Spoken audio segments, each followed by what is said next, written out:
तुरंत कुर्सी से नीचे उतरना चाहिए और हमारे राष्ट्रपिता जी से माफी नहीं मांगेंगे, गली पर हर जगह घेरेंगे। संकट में महिलाएं जो थी और विभिन्न पत्रकारों की बात करना है और उसको उठा करके यहाँ से ले जाया जा रहा है। देखिए किस तरह से उसको बस में कर रही है, इस बस में डाल करके यहाँ से ईको गार्डन जो है डिपोर्ट किया जा रहा है।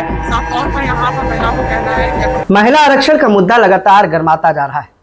चंद दिनों पहले ही भारतीय जनता पार्टी और उत्तर प्रदेश के मुख्यमंत्री, डिप्टी सीएम समेत तमाम लोग सड़कों पर उतरकर विपक्ष का विरोध जताते नजर आए। साफ तौर पर यही कहना है कि विपक्ष ने आखिर महिला आरक्षण बिल का समर्थन क्यों नहीं किया। इसको लेकर अब एक नया मोड़ सामने आ गया है। लखनऊ की मेयर सुषमा खरक्वाल का एक बयान तेजी से वायरल हो रहा है, जिसमें अखिलेश यादव की मां की बात कही जा रही है। इस मुद्दे को लेकर समाजवादी पार्टी के नेताओं में आक्रोश खासा देखने को मिला। अभी कल ही एक नेता सुषमा खरक्वाल के घर पर जाता है और उनके गेट पर कालिक पोत देता है। इस मामले पर सुषमा खरक्वाल की भी सफाई सामने आई है, लेकिन हमारे साथ बातचीत करने के लिए सपा नेत्री अंजू यादव है, जो नाराज नजर आ रही है और ये भी कह रहे हैं कि आखिर दिवंगत महिला को, यानी कि अखिलेश यादव की जो मां इस दुनिया में नहीं है, उनको लेकर इस तरह की टिप्पणी कहाँ तक शोभनीय है। जानते हैं क्या कुछ कहना है। अंजू, क्या कुछ कहना चाहोगे, किस तरह की नाराजगी है? सुषमा खरगवाल एक तो खुद ही एक माँ हैं और उनको शर्म नहीं आती इस तरह की टिप्पणी करते हुए।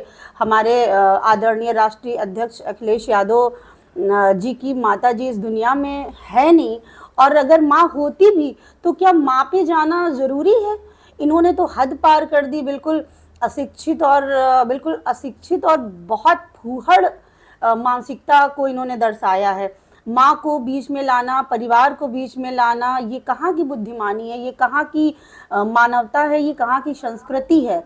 ये खुद एक माँ हैं, खुद एक बेटी हैं, और ये इनको शर्म नहीं आई इस तरह की बात करते हुए। जो ऐसा क्या बोल दिया है मेयर सुषमा खरक्वाल ने जिससे नाराजगी? मतलब क्या उन्होंने एक उदाहरण, वो तो कह रही कि हम एक उदाहरण दे रहे थे कि भारत जैसे हमारी माँ है उसी तरह से हमने एक उदाहरण दिया है, तो आखिर इसमें नाराजगी वाली क्या बात है? उसने ये कहा है कि इन्होंने अपनी माँ का अपमान किया। माँ का अपमान कैसे हो गया? कैसे भाई माँ का अपमान हो गया? जब 23 में लागू हो गया था ये बिल 23 में ये बिल लागू हो गया था, तो इन्होंने क्यों नहीं जारी किया? और बीजेपी महिला विरोधी सरकार है, महिला विरोधी पार्टी है, और सारा ठेकड़ा विपक्ष के सर मढ़ देती है, तो इसमें माँ का अपमान कैसे हुआ? हमारे राष्ट्रीय अध्यक्ष जी खुद ही चाहते हैं कि महिलाओं को आरक्षण मिले। उन्होंने पहले भी, हमारे आदरणीय नरेश उत्तम पटेल फतेहपुर सांसद, उन्होंने पहले ही आवाज़ उठाई थी। राष्ट्रीय अध्यक्ष जी तो कब से कह रहे हैं कि महिलाओं को मिलना चाहिए आरक्षण, मिलना चाहिए आरक्षण, लेकिन ये बीजेपी वालों ने ही तो रखा। बीजेपी का ही ये मनसा नहीं है कि महिलाओं को आरक्षण मिले। इन्होंने ही जो है पहले आरक्षण, पहले इन्होंने ही 33% नहीं, इन्होंने ही पहले रोका था। पहले इन्होंने परसीमन और आरक्षण का हवाला देके इसको टाल दिया था, और जब टाल दिया इन्होंने, और उसके बाद में फिर इन्होंने ना तो आरक्षण कराया, ना इन्होंने परिसीमन कराया, ना जाति जनगणना कराई। अब वो परिसीमन का बिल है, ये आरक्षण कह रहे हैं, लेकिन ये परिसीमन इन्होंने परिसीमन करने के लिए ये कह रहे हैं। अच्छा, जो इस मामले पर आखिर क्या मांग करते हो आप लोग, क्या चाह रहे हो सुषमा खरक्वाल से? भाई सुषमा खरक्वाल को इस्तीफा देना चाहिए और माफ़ी मांगनी चाहिए राष्ट्रीय अध्यक्ष अखिलेश यादव जी से, और सभी माँओं से माफ़ी मांगनी चाहिए, क्योंकि ये खुद एक माँ हैं। और मैं तो ये कहती हूँ कि क्या ये भी अपने बच्चों को ऐसी शिक्षा देती हैं जिस तरह से ये बात कर रही हैं? इतनी उम्र दराज महिला हैं ये, और इतने बड़े पद पे हैं। अगर ये इस तरह से गलत बोलेंगी तो आम जनता पे क्या असर पड़ेगा? तो क्या मतलब क्या लगता है आपको, सही किया आपकी विपक्ष ने, कांग्रेस ने इस बिल का समर्थन ना देकर सदन में, क्या सही किया है? नहीं, बिल का समर्थन तो पहले से है। देखिए, हम पूरा विपक्ष चाहता है, हमारे राष्ट्रीय अध्यक्ष आदरणीय अखिलेश यादव जी, हमारी पूरी पार्टी यही चाहती है कि महिलाओं को आरक्षण मिलना चाहिए। आरक्षण इनको देना ही नहीं है बीजेपी वालों को, इनको परिसीमन का ये बिल लाए थे, परिसीमन के बिल को का विरोध किया गया है। आरक्षण का कोई विरोध नहीं है। और जब अगर देना ही होता बीजेपी को तो 33% जब पहले ही मिल गया था, 23 में मिल गया था, तो तुरंत जारी कर देना चाहिए था। क्यों नहीं जारी किया है? अब सिर्फ बयानबाजी हो रही है। सिर्फ बयानबाजी हो रही है, इनको कुछ नहीं करना होता है। आप लोगों को याद होगा कि जो है 3 तलाक, मुस्लिम महिलाओं पे इन्होंने 3 तलाक का वादा किया। 3 तलाक में बताइए कितनी महिलाओं को इन्होंने जो है न्याय दिला दिया?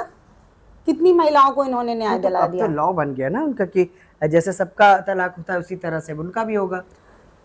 तो जमीनी स्तर पे आप देखिए क्या हो रहा है, कितनी महिलाओं को मिल रहा है इसका फायदा। देखिए जमीन पे कुछ नहीं है, सिर्फ कागज पे ही इनके सारे काम हो रहे हैं। और मैंने पहले भी ये बात कही थी और आज फिर मैं ये बात कह रही हूँ कि बीजेपी जो कानून और नीति की बात करती है वो अपने कार्यकर्ताओं और नेताओं को क्या यही फुहड़ता सिखाती है क्या?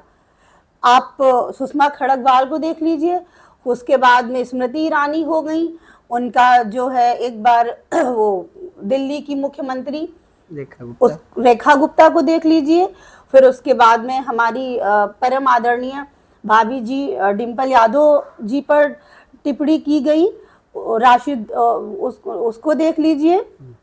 कितने इनके सारे कार्यकर्ता, इनके समस्त कार्यकर्ता और समस्त नेता सिर्फ उल्टा ही बोलते हैं। क्या यही सिखाती है बीजेपी? यही बीजेपी की नीति है? बात करती कानून और नीति की, और कोई भी नीति और कानून है ही नहीं इनके पास। ठीक है अंजू।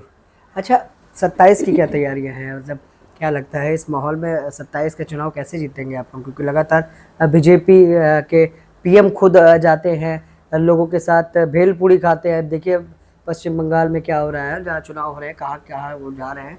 तो इस दौरान महिला बिल को लेकर जिस तरह से उन्होंने कहा कि विपक्ष साथ नहीं दे रहा है, तो पब्लिक कितना साथ देगी आप लोगों का? देखिए मैं फिर कह रही हूँ, आरक्षण के हम सब समर्थक हैं। हमारे आदरणीय राष्ट्रीय अध्यक्ष आदरणीय अखिलेश यादव जी महिला आरक्षण के बिल्कुल पक्ष में हैं, लेकिन इन्होंने परिसीमन का विरोध किया है। क्योंकि ये आरक्षण तो 23 में लागू हो गया था, इसको जारी करना था, बीजेपी ने ही रोका था इसको। इनको देना ही नहीं है महिलाओं को कोई आरक्षण, ये सिर्फ बेवकूफ बना रहे हैं। अगर इनको देना होता तो ये पहले ही जारी कर देते। 12 साल हो गए इनको सरकार में आए हुए, इन्होंने क्यों नहीं किया? आज तक तो कोई भी बिल ऐसा नहीं हुआ है जो इस तरह से फेल हुआ हो। ये सिर्फ बेवकूफ़ बना रहे हैं, इनकी मंशा ही नहीं है इसको देने की, ये इनका बेवकूफ़ बनाने का काम है। ठीक है, मैं ये पूछ रही हूँ कि ये बताएं कि इनके यहाँ कितने महिलाओं को टिकट दिया गया, कितनी महिलाएं सांसद हैं, कितनी महिलाएं मंत्री हैं, और कितने प्रदेशों में इनकी सरकार है, वहाँ पे कितने मुख्यमंत्री महिला हैं।